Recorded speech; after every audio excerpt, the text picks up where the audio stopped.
Suasana malam itu dingin dan senyap. Raka, Dita, Nabil, dan Sari baru saja tiba di sebuah rumah tua di ujung gang yang terkenal angker. Lampu jalan berkelap-kelip, angin berdesir seolah membawa bisikan yang tidak jelas. "Serem juga ya tempatnya," kata Dita. Suaranya nyaris tenggelam di hembusan angin. Sari menatap bayangan pepohonan yang menari di dinding.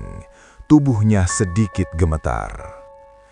"Jangan cuma diam, ayo masuk," kata Nabil, mencoba terdengar berani meski dadanya berdegup kencang. Mereka melangkah masuk. Lantai kayu berderit di setiap langkah. Aroma lembab dan debu menusuk hidung. Di ruang tamu, meja tua terlihat baru saja dipakai, tapi tidak ada seorang pun di rumah, atau setidaknya begitu mereka pikir. Raka membuka pintu kecil di ujung koridor, dan sebuah buku tua jatuh dari rak. Halaman-halaman buku itu penuh tulisan aneh, simbol samar, dan catatan yang menakutkan. Yang datang tidak pernah benar-benar pergi. Sari menelan ludah. Apa maksudnya ini? Tiba-tiba terdengar bisikan tipis dari loteng. Tidak jelas siapa yang mengucapkannya. Keempatnya saling menatap, jantung berdegup kencang. Nabil mencoba bercanda, tapi suaranya terdengar palsu bahkan untuk dirinya sendiri. Mereka menyiapkan tempat tidur di ruang tamu.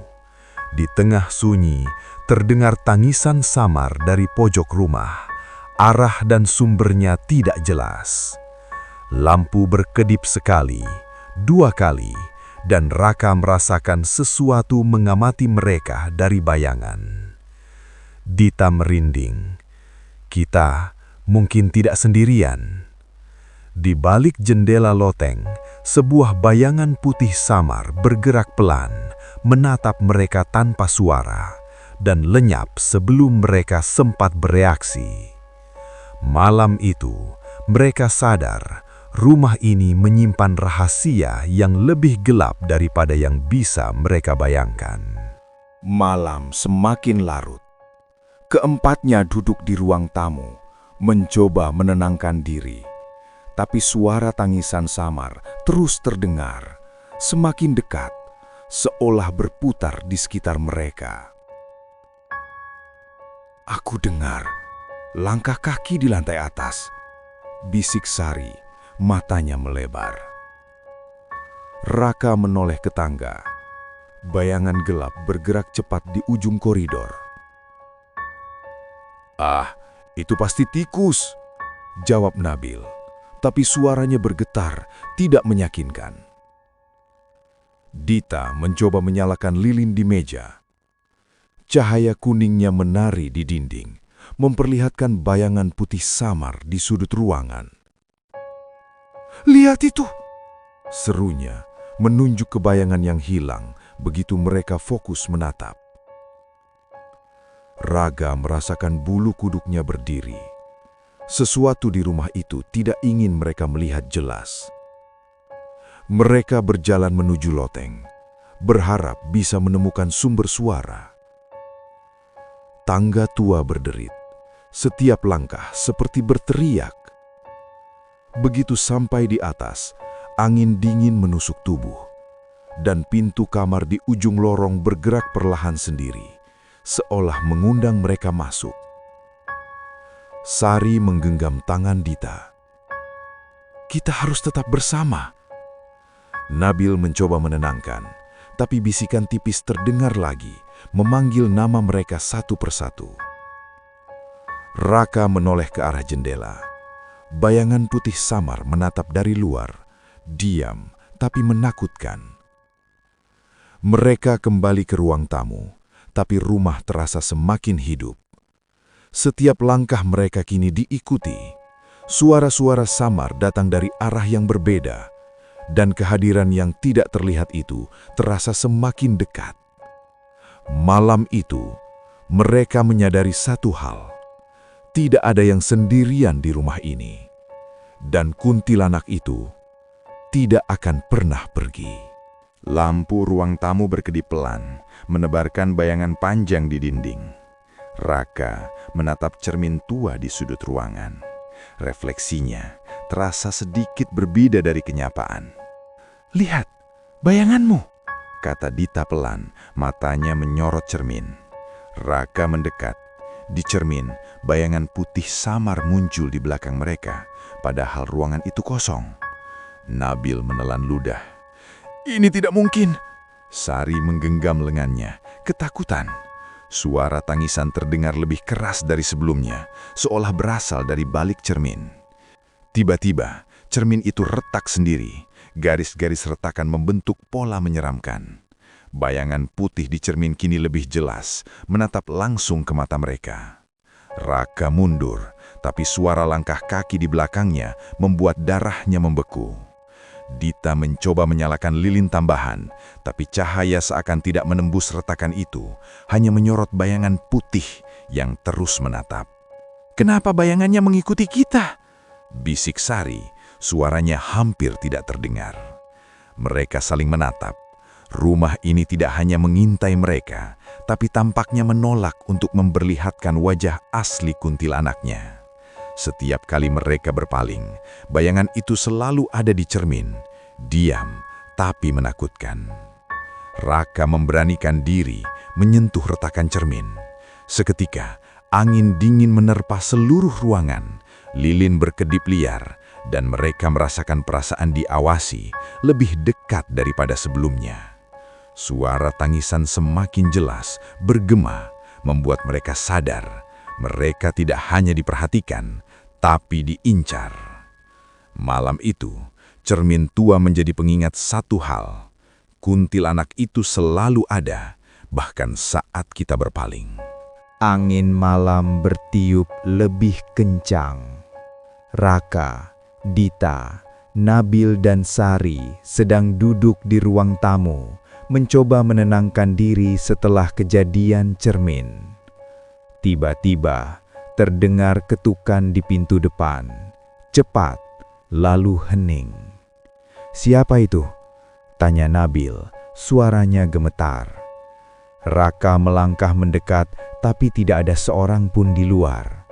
Yang membuat mereka merinding, pintu depan penuh goresan tipis, seperti ada tangan tak terlihat yang menekannya dari dalam. Sari menelan ludah. "Itu bukan manusia." Dita menunjuk ke dinding dekat pintu.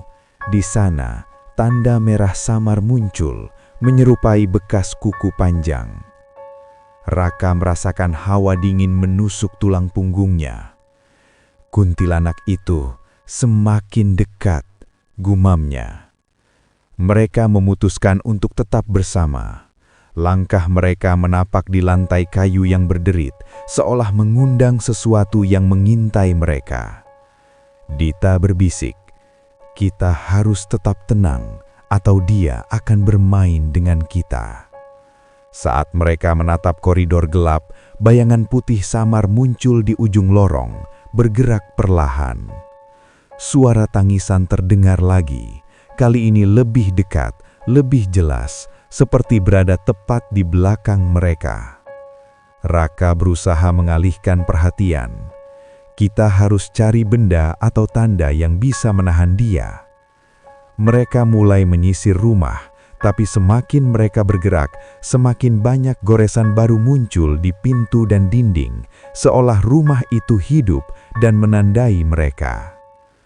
Keempat sahabat sadar satu hal, rumah ini tidak hanya dihuni oleh kuntilanak, tapi juga memantau setiap langkah mereka, menunggu kesalahan sekecil apapun. Malam itu sunyi, tapi keheningan justru terasa lebih menakutkan.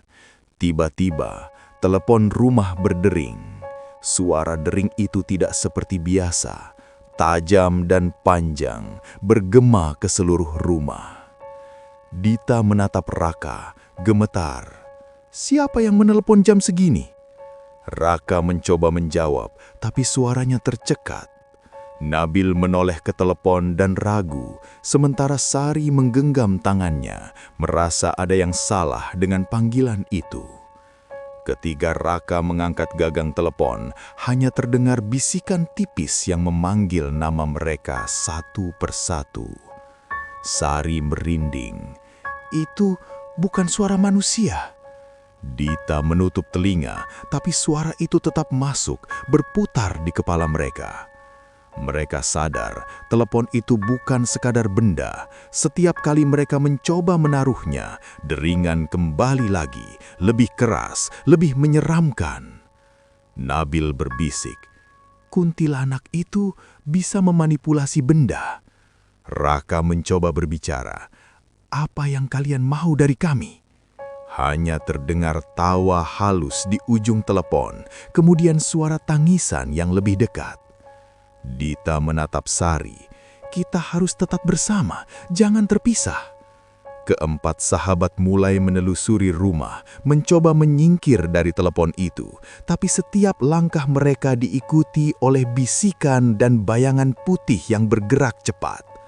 Di dinding ruang tamu, tanda kuku muncul lagi, lebih banyak dan lebih jelas. Mereka menyadari satu hal yang menakutkan. Telepon ini bukan alat komunikasi, tapi peringatan, dan kuntilanak itu semakin dekat, lebih agresif dari sebelumnya. Suara tangisan dan derap langkah yang samar semakin jelas. Raka, Dita, Nabil dan Sari duduk di ruang tengah, mencoba menenangkan diri, tapi hawa dingin yang menusuk tulang tidak hilang. Tiba-tiba, bayangan putih muncul di koridor, bergerak perlahan, hampir tak terlihat di ujung mata mereka. Sari menjerit pelan, "Itu mengikutiku!" Dita memegang tangan Sari, mencoba menenangkan. Tapi bayangan itu bergerak lebih cepat, selalu muncul di tempat yang berbeda setiap mereka menatap.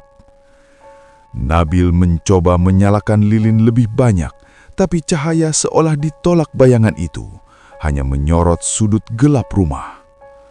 Raka menggerakkan kepala, mencoba mencari asal suara.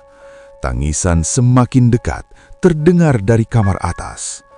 Mereka memutuskan naik ke atas, satu persatu, tapi begitu sampai di tangga, bayangan itu muncul di belakang Raka, menatap dari gelap lorong. Sari hampir pingsan.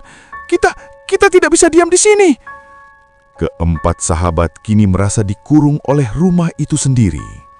Setiap langkah menimbulkan derit lantai yang diikuti oleh bayangan putih, membuat mereka semakin terpojok di ruang yang seharusnya aman. Raka menggenggam tangan Nabil.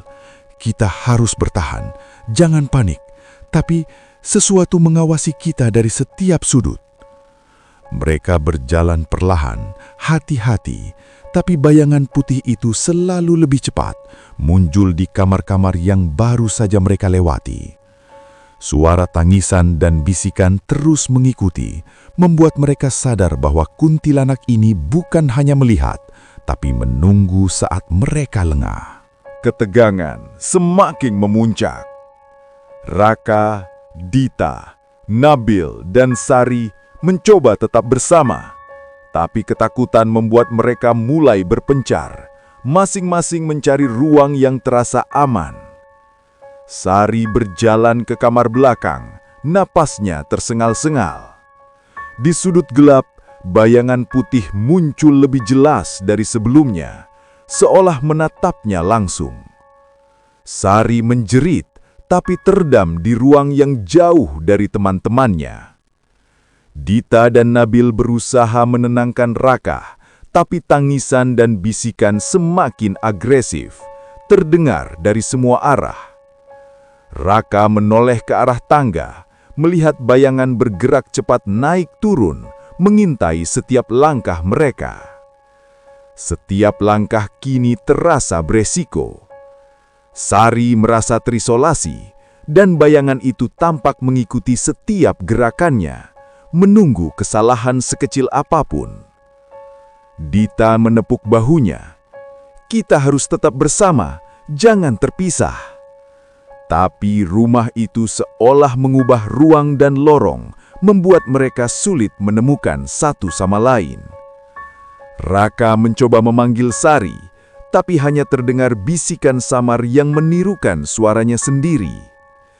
Nabil menatap bayangan yang bergerak di dinding, sadar bahwa kuntilanak itu tidak hanya menghantui, tapi juga memanipulasi persepsi mereka.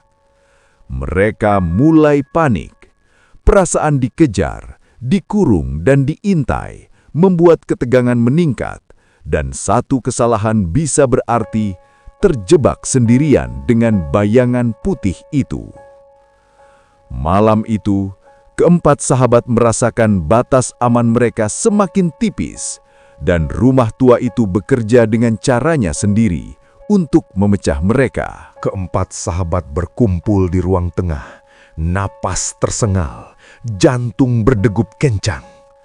Mereka menemukan catatan tua dari buku yang jatuh di episode 1, berisi ritual kuno yang katanya bisa menenangkan kuntilanak. Raka membaca keras-keras instruksi ritual, sementara Dita menyalakan lilin di tiap sudut ruang tamu. Sari dan Nabil menyiapkan benda-benda ritual, garam, air, dan simbol yang mereka temukan di halaman buku. Begitu mereka mulai melafalkan mantra, rumah terasa hidup. Pintu berderit, lantai bergetar, dan bayangan putih muncul lebih agresif, mengelilingi mereka. Sari menjerit saat bayangan itu melintas di depan matanya, membuat lilin padam sekejap. Nabil mencoba menenangkan semuanya, tapi bisikan terdengar di setiap sudut. "Jangan berhenti, teruskan ritual," Raka menegaskan, tangannya gemetar saat menaburkan garam di lantai. Bayangan putih itu kini melayang di atas mereka, bergerak tanpa suara, seakan menantang mereka. Setiap kali mantra diulang, tangisan terdengar lebih keras, seperti sedang menahan sesuatu yang tidak bisa ditahan lagi. Raka menatap teman-temannya. "Kita harus fokus, jangan biarkan ketakutan menguasai kita." Dita menggenggam tangannya, menatap bayangan itu yang menunggu, diam tapi menakutkan. Rumah itu terasa seperti memainkan mereka. Bayangan bergerak semakin dekat, tapi ritual berhasil menahan sebagian kekuatannya. Keempat sahabat menyadari satu hal. Ritual ini tidak mengusir kuntilanak sepenuhnya, tapi memberi mereka sedikit waktu. Waktu yang akan segera habis. Rasa takut mencapai puncaknya. Raka, Dita, Nabil dan Sari berdiri di tengah ruang tamu. Wajah pucat dan tubuh gemetar. Bayangan putih yang sejak tadi mengintai kini bergerak lebih cepat, menakutkan, seolah menilai siapa yang akan menjadi korban berikutnya. Dita menatap bayangan itu, suaranya gemetar. "Kita tidak bisa menghadapinya semua sekaligus." Nabil menelan ludah, menyadari bahwa satu dari mereka harus berkorban agar yang lain selamat. Raka menatap teman-temannya. "Kalau kita tetap bersama, kita semua akan..." Sari menatap Raka. "Apa maksudmu?" Sebelum Raka sempat menjawab, bayangan itu muncul di hadapan mereka, melayang diam, tapi kehadirannya membuat udara seakan menekan dada mereka. Dita dengan cepat memegang tangan Sari. "Aku tidak mau mati." Nabil memandang ke lantai, melihat tanda-tanda kuku yang semakin banyak di sekeliling mereka. Raka menarik nafas dalam-dalam. "Aku akan melakukan ini. Aku akan mengalihkan perhatiannya." Raka maju sendirian, menghadapi bayangan putih itu. Bayangan itu bergerak liar, menjerit tanpa suara, menciptakan hawa dingin yang menusuk tulang. Dita, Nabil dan Sari mundur, bersembunyi di sudut ruang tamu, menyadari bahwa keputusan satu orang menentukan hidup mereka yang lain. Bayangan putih melayang ke arah Raka, mengelilingi dengan kecepatan menakutkan. Suara tangisan dan bisikan menjadi lebih keras, memekakkan telinga. Mereka melihat Raka terseret ke bayangan itu. Tubuhnya hampir tak terlihat, tapi matanya tetap menatap teman-temannya untuk terakhir kali. Keempat sahabat kini hanya bertiga, tetapi sadar satu hal. Rumah tua ini tidak akan pernah melepaskan siapapun sepenuhnya, dan kuntilanak itu tidak akan pernah pergi. Keheningan malam begitu menekan. Dita, Nabil dan Sari berdiri di ruang tamu, napas tersengal, setelah melihat Raka terseret bayangan putih di episode sebelumnya. Rumah tua itu tampak tenang, tapi hawa di sekitarnya membuat bulu kuduk merinding. Tiba-tiba, suara tangisan terdengar lagi, lebih keras, lebih dekat. Sari menunduk, melihat bayangan putih muncul di jendela loteng, menatap mereka tanpa bergerak. Dita menggenggam tangannya. Kita harus pergi sekarang, sebelum dia kembali. Mereka bergerak pelan ke pintu depan, tapi lorong tampak memanjang sendiri. Bayangan bergerak di setiap sudut, mengikuti langkah mereka. Nabil mencoba menyalakan lilin, tapi cahaya tidak menembus gelap. Bayangan tetap terlihat jelas, menatap dan menunggu. Setiap langkah terasa seperti perangkap. Sari menatap ke belakang. Bayangan itu kini melayang di tengah ruang tamu, diam tapi menakutkan, seolah menilai keberanian mereka. Dita merasakan hawa dingin menusuk seluruh tubuh, seolah rumah itu ingin menelan mereka satu persatu. Mereka berlari menembus koridor, menuruni tangga, dan begitu pintu depan terbuka, angin malam menghantam wajah mereka. Namun di jendela loteng, bayangan putih muncul lagi, bergerak lebih dekat, seolah memberi pesan.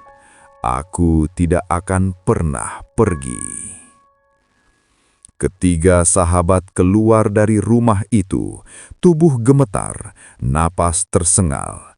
Tapi mereka tahu, rumah itu tetap berdiri sunyi, menunggu korban berikutnya. Dan bayangan putih itu tidak akan pernah meninggalkan tempat ini.